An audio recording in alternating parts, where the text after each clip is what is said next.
তিস্তা মহাপরিকল্পনার কথা ইতিমধ্যেই ঘোষণা দিয়েছেন বাংলাদেশের প্রধানমন্ত্রী তারেক রহমান। তিনি বলেছেন, তিস্তা মহাপরিকল্পনা বাস্তবায়িত হলে বাংলাদেশে পানির সমস্যা মিটে যাবে। আর পানির সমস্যা মিটবে চাষবাসের ক্ষেত্রে যে সমস্যা, সেই সমস্যার স্থায়ী সমাধানের লক্ষ্যেই তিস্তা মহাপরিকল্পনা বাস্তবায়িত হবে। সেই সঙ্গে পদ্মা ব্যারেজ, যার ফলে বাংলাদেশের পানি সমস্যা মিটবে।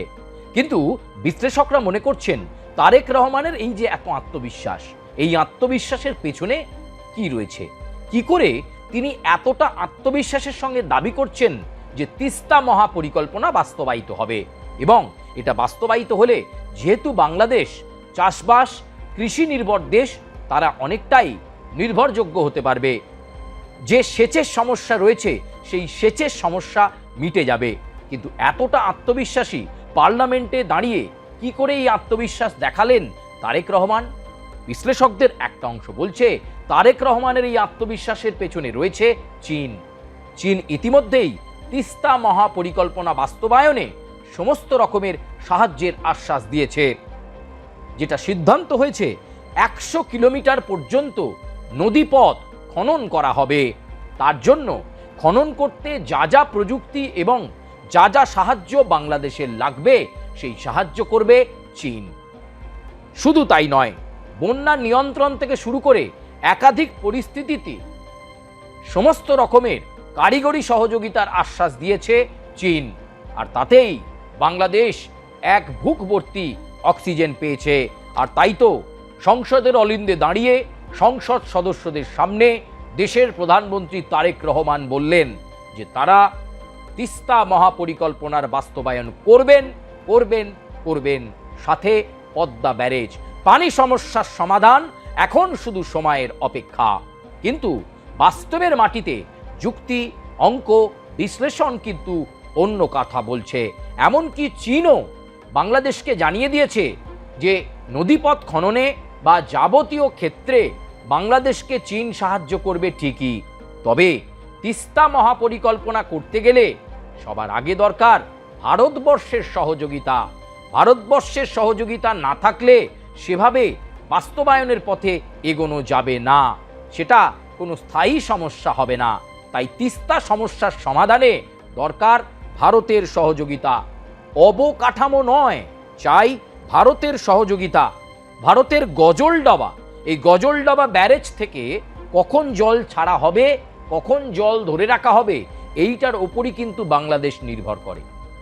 গজলডাবা ব্যারেজ থেকে যখন জল ছাড়া হয়, তখনই কিন্তু বাংলাদেশ একটা আত্মবিশ্বাস পায়। ফলে তিস্তার পানি সমস্যার সমাধানে অবশ্যই ভারতকে কনভিন্সে নিতে হবে তারেক রহমানকে। এইটা কিন্তু চীন তারেক রহমানকে বুঝিয়ে দিল যে ভারতকে অ্যাভয়েড করে, ভারতকে এড়িয়ে গিয়ে যতই চীনের সাহায্য থাকুক, পাকাপাকিভাবে স্থায়ীভাবে কোনো মতেই পানি সমস্যার সমাধান ভারতকে ছাড়া বাংলাদেশ পারবে না, ভারতকে নিতে হবে। তাই বারবার বিশেষজ্ঞরা বলছেন, অবকাঠামো নয়, চাই স্থায়ী সমাধান, চাই ভারতবর্ষের সহযোগিতা। এই গজলডাবা ব্যারেজ অত্যন্ত গুরুত্বপূর্ণ বাংলাদেশের কাছে। এই ব্যারেজ থেকে কখন জল ছাড়া হয়, কখন হয় না, তা অনেকটাই অনিশ্চয়তা বা অনির্দিষ্ট বাংলাদেশের কাছে। এই গজলডাবা ব্যারেজ অত্যন্ত গুরুত্বপূর্ণ বাংলাদেশের পানি সমস্যার সমাধানে। তাই সমস্যার গভীরে পৌঁছতে হবে, গভীরে পৌঁছে অনুধাবন করতে হবে, তারপর ভারতের সঙ্গে বৈঠক করতে হবে, দুদেশের মধ্যে ভ্রাতৃত্বমূলক সম্পর্ক তৈরি করতে হবে। তবেই তিস্তা মহাপরিকল্পনার বাস্তবায়ন হবে, তবেই তারেক রহমান যে কথা বলেছেন সেই কাজে সফল হবেন। নচেত তার জন্য অদূর ভবিষ্যৎটা খুব একটা ভালো হবে না। এটা চীন কিন্তু ইতিমধ্যেই বুঝিয়ে দিয়েছে বাংলাদেশকে।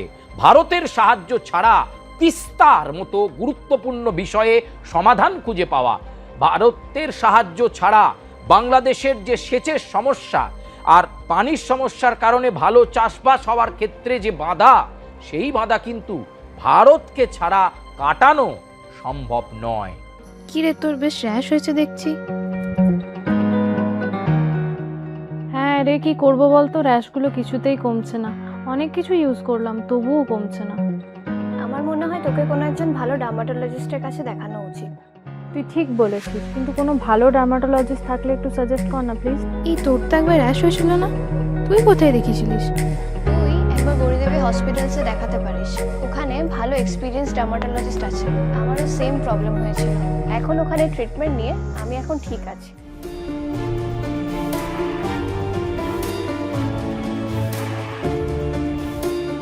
গৌরী দেবী হসপিটাল, রাজবাঁধ, দুর্গাপুর। যোগাযোগ 8001003333, 8001113333।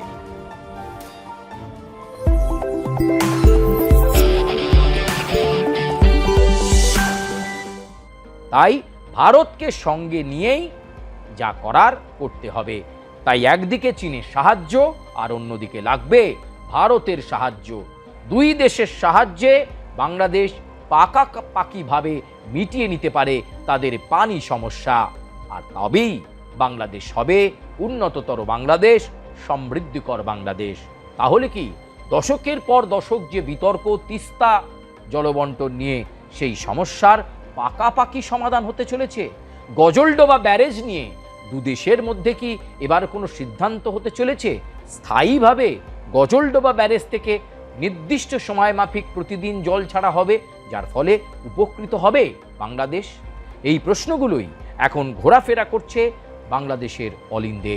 ভারত ছাড়া যে কিছু সম্ভব নয় সেটা বুঝতে পারছেন তারেক রহমান। প্রিয় দর্শক, আপনাদের কেমন লাগলো এই প্রতিবেদন?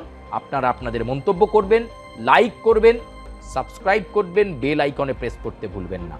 বাংলাদেশের সংক্রান্ত আর কোন কোন খবর আপনারা দেখতে চাইছেন আপনারা আপনাদের স্বাধীন মতামত জানাবেন। এই যে 100 কিলোমিটার পথ নদীপথ খনন করবে বাংলাদেশ চীনের সাহায্য নিয়ে, কিন্তু ভারতকে দরকার, আপনারা কতটা মনে করছেন? ভারত বহুদিন ধরেই বাংলাদেশের পরম বন্ধু, সেই মুক্তিযুদ্ধের সময় থেকে, আর এবারও সেই পরম বন্ধুকে যে বাংলাদেশের দরকার সেটা চীন মনে করিয়ে দিচ্ছে। ফলে ভূ রাজনীতিতে ভারতবর্ষ যেমন বাংলাদেশকে প্রয়োজন, বাংলাদেশেরও ভারতবর্ষকে প্রয়োজন, এটা খুব স্বাভাবিক। আপনারা প্রতিবেদনের পক্ষে বিপক্ষে যেমনই হোক মন্তব্য করবেন, সাবস্ক্রাইব করবেন, বেল আইকনে প্রেস করতে ভুলবেন না। আমরা চেষ্টা করব আপনাদের কাছে আরও ভালো অ্যাম্পেলড ইনফরমেশন দিয়ে বাংলাদেশের প্রতিবেদন আপনাদের সামনে তুলে ধরার জন্য।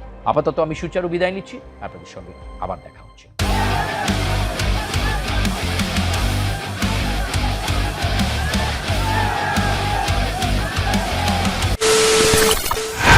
খবরের নামে প্রতিদিন সন্ধে আপনার ড্রয়িং রুমে কি শুধুই চিৎকার চেঁচামেচি খেয়ে আসে? বিতর্কের নামে চলে গালাগালি আর কাদা ছোড়াছুড়ি। এবার সময় পরিবর্তনের, কারণ আমরা কান ফাটানো চিৎকারে বিশ্বাস করি না। আমরা বিশ্বাস করি খবরের সত্যতায়। আমরা কোনো পক্ষের হয়ে গলা ফাটাই না, আমরা সাধারণ মানুষের হয়ে প্রশ্ন তুলি। চিৎকার নয়, শুধু খবর হবে যেখানে বিতর্ক আছে কিন্তু কুৎসিত ঝগড়া নেই। সঠিক তথ্য, বিশ্বস্ত খবর। নজর রাখুন আর প্লাস নিউজে।